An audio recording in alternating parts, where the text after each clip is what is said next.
Hi there. If you've got hip issues or you would love a little bit more mobility around your hips, then stick around because we're going to go through how you can test your own hip mobility. It's Dr. Lisa here and Dr. Britt. Hi guys. And we are chiropractors at Errol Street Chiropractic. And today we're going to show you a couple of things that you can do. So we're going to show you the 90-90 sitting position to check your mobility, and then we're going to break down each individual movement that your hip can do, and you can check your own range of movement.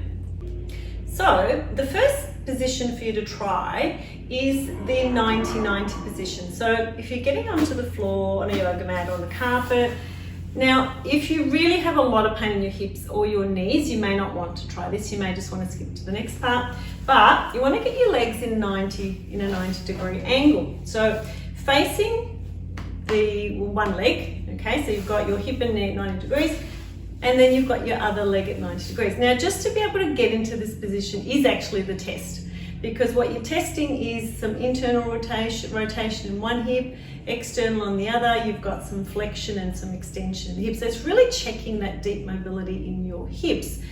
When you're in this position, you can actually use it. If you're finding it's a little bit tricky, you can just pop one hand down to stabilize.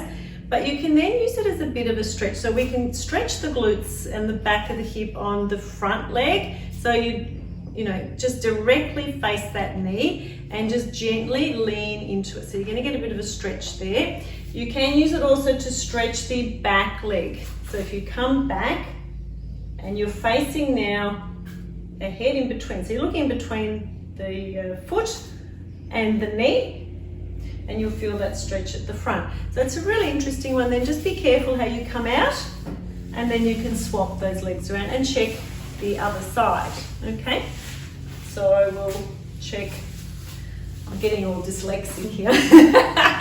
Okay, so we can then check, so facing that other leg, and then just check that rotation, okay? So now we're going to stand up and show you those individual movements in your hip.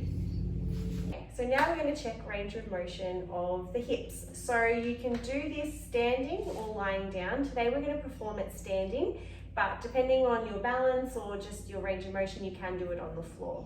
And also making sure you've got some comfortable pants on. Jeans are not great for this.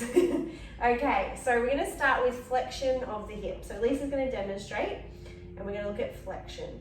So with that flexion movement, we should get to about 110 degrees of movement. Okay, all right, and then we've got our extension, which we should get about 10 degrees. Yeah, and do both sides and test both sides of your movement. And then we're going to go abduction, so we're going to come out. Beautiful, and that should be about 40 degrees. And then we've got adduction, and you should get a little bit more with your adduction, so you should have about 50 degrees with that. You normally find that you get a little bit more coming inwards. Beautiful. And then we've got our internal rotation, which is hard. Good one, you might need to hold on to something for our internal. And you should get about 30 degrees, and our external should be about 40 degrees. So just make sure you're holding something to balance you. Yep. Beautiful. And they're only small movements that you feel through the hips. And if your hip flexors are tight, especially on that internal external, you might feel quite restricted through there as well. So have a go and see how you're measuring up with your hip flexion. Excellent. Thanks, Dr. Britt. We'll see you guys in our next video. We're going to go through some hip stretches, so watch out for that one. All right, bye for now.